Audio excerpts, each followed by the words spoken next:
हरे कृष्णा मित्रों, कैसे हैं आप लोग। आज का प्रसंग है कि भगवान है तो दिखाई क्यों नहीं देते। मित्रों, सभी ने यही प्रश्न किया है।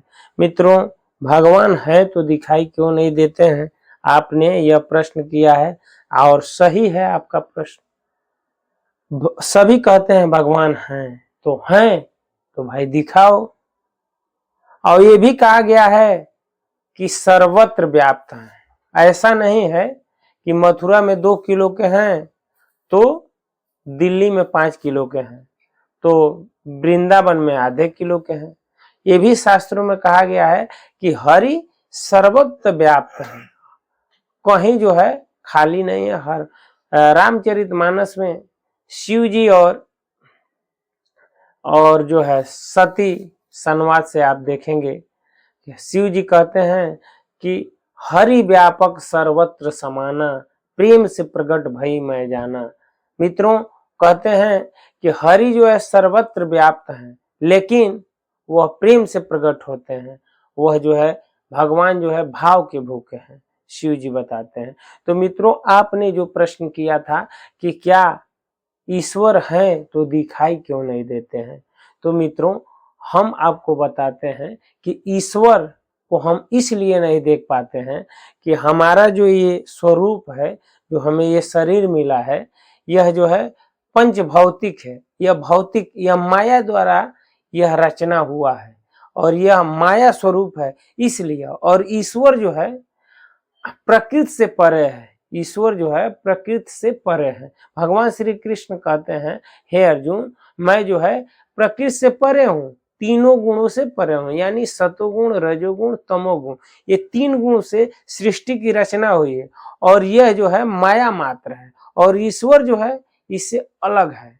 वही भगवान कृष्ण बताते हैं। आप ये कहेंगे ठीक है कि जब ईश्वर जो है ये तीनों गुणों से अलग है इसलिए दिखाई नहीं देते हैं और भगवान श्री कृष्ण कहते हैं, तो वो तो भगवान जब श्री कृष्ण है तो वो क्यों दिखाई देते हैं जब वो भगवान है। तो मित्रों, ये भी आपका प्रश्न हो सकता है, तो मैं इसका भी आपको निवारण कर देता हूँ। मित्रों, भगवान कहते हैं अर्जुन से कि हे अर्जुन, मेरे उत्पत्ति का कारण ना ये देवता लोग जानते हैं, ना ये यक्ष, गंधर्व, ऋषि, महात्मा मेरे प्रकट का कोई कारण नहीं जानता। मैं कहाँ हूँ, कितना बड़ा हूँ, कहाँ रहता हूँ, कहाँ निवास करता हूँ, ये कुछ नहीं जानते हैं। जब इस पृथ्वी लोक पर, इस भूलोक पे अवतरित होता हूँ, तब ये लोग मुझे जान पाते हैं। भगवान ये कह रहे हैं कि मैं मानव लीला करने के लिए ये शरीर एक धारण करता हूँ। ये भी जो है भौतिक शरीर नहीं है, वो भी उनका एक दिव्य शरीर है और जो है वो धारण करते हैं और ऐसी हम पर और आप जैसे जीवों पे वो कृपा करते हैं, करुणा करते हैं, तब हम जो है उस मानव लीला को, उस दिव्य रूप को हम लोग देख पाते हैं जब यहाँ जो है लीला करते हैं। फिर भी आप देखते हैं जो उनकी ईश्वरी कृपा होती है, ईश्वरी स्वरूप होता है, उसको छुपा कर रखते हैं जब मानव लीला भी करते हैं। आपने देखा अर्जुन भगवान के भगवान श्री कृष्ण अर्जुन के ही सामने है, लेकिन अर्जुन कर भगवान उस दिव्य रूप का दर्शन करो। इसका मतलब भगवान जो है मानव बने हैं तो उस दिव्य रूप को छुपाए हैं। अर्जुन को क्यों दिखा रहे हैं, तो वह जो अपना रूप दिखाते हैं। फिर भी जो अर्जुन नहीं देख पाते हैं तो दिव्य दृष्टि देते हैं, तब जाकर अर्जुन देख पाते हैं।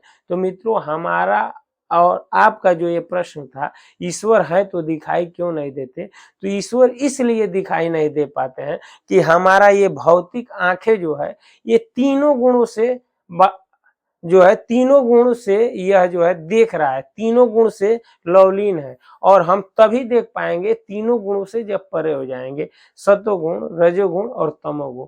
हम उसको तभी पार कर पाएंगे जब हम कथा सुनेंगे, भागवत सुनेंगे, राम कथा सुनेंगे और संतों का संग करेंगे। सतोगुण जो है भी बांधता है, रजोगुण भी बांधता है और तमोगुण भी बांधता है। मैं इसका वीडियो आपको बनाया हूं, हमारे YouTube चैनल पे देख लीजिएगा। आज मैं इस टॉपिक पे बात कर रहा हूं कि ईश्वर है तो दिखाई क्यों नहीं देते हैं। तो ईश्वर इसीलिए दिखाई नहीं देते हैं कि हम जो है माया मात्र में पड़े हुए हैं, माया में पड़े हुए हैं।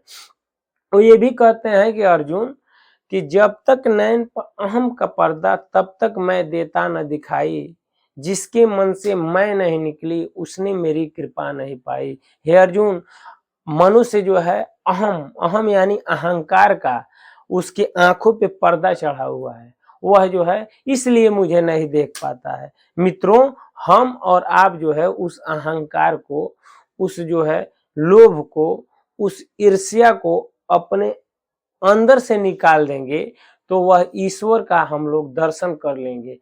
यह इसीलिए दिखाई नहीं देते हैं। जिन ऋषियों और महात्माओं ने इसका प्रत्याग कर दिया, अपने अंदर जो शत्रु होते हैं, शत्रु कोई ऐसा नहीं है कि कोई बाहर खड़ा हो, अमुक अमुक जो नाम होता है, नहीं नहीं, हमारे ही अंदर ईर्ष्या भरा हुआ है, काम भरा हुआ है, क्रोध भरा हुआ है, लोभ भरा हुआ है। यही सबसे बड़ा हमारा शत्रु है। और इस शत्रु पे हम जब विजय प्राप्त कर लेते हैं और इसको जो है जब हटा देते हैं तो हम जो है, हमको जो है ऑटोमेटिक ईश्वर की तरफ से वह दिव्य दृष्टि प्राप्त हो जाती है और हम जो है इस माया मात्र को भेद कर हमारी दृष्टि जो है उस ईश्वर के स्वरूप को दिखा देती है और हम उसका दीदार कर लेते हैं, हम उनका दर्शन कर लेते हैं। मित्रों, आपको मैं हर एंगल से बताने का और समझाने का प्रयास कर रहा हूं कि आपको ये समझ लीजिए कि ईश्वर हैं इसलिए दिखाई नहीं देते हैं कि वह जो है मान लीजिए, उदाहरण के लिए मैं आपको देता हूं। मान लीजिए हम खड़े हैं और आप सामने खड़े हैं और हमारे और आपके बीच में मान लीजिए एक पर्दा आ जाए। हम आपके सामने खड़े हैं और मान लीजिए हम टीका लगाए हैं और ये बताइए अब टीका हमारी दिखाई दे रही है? नहीं दिखाई दे रहा है। इसलिए कि हमारे और आपके बीच में जो है, हमारे और आपके बीच में जो टीका आप देख रहे हैं इसमें एक पर्दा आ गया है हाथ का। उसी तरह ईश्वर तो हर जगह है, लेकिन यह माया का पर्दा जो है सामने आ गया। वो माया का पर्दा क्या है कि हमारे अंदर जो है लोभ, मोह, क्रोध, यही पर्दा है जो सामने हम लोग अहंकार कर बैठे हैं कि मैं ही सब कुछ हूं, मैंने घर बनाया, मेरी पत्नी है, ये मेरा बच्चा है, मैं ही सब करता हूं। यही माया का पर्दा है। इसीलिए ईश्वर दिखाई नहीं देते हैं। जैसे हमारे और आपके बीच में ये जो है लीलाट के बीच में ये हाथ आ रहा है, तो ये पर्दा उसी तरह ईश्वर और हमारे और आपके बीच में जो है, ईश्वर और हम लोग के बीच में जो है वो अहम का पर्दा, वो माया का पर्दा, इसीलिए वह दिखाई नहीं देते हैं।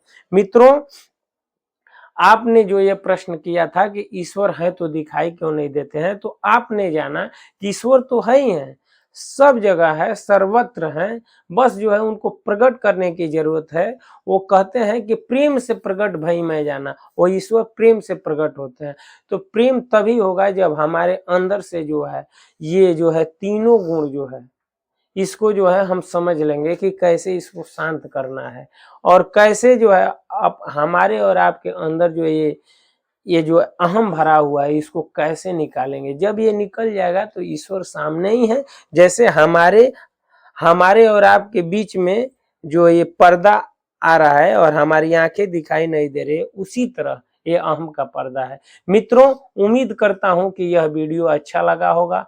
अच्छा लगा होगा तो कमेंट में जरूर बताइएगा कि आपको क्या अच्छा लगा।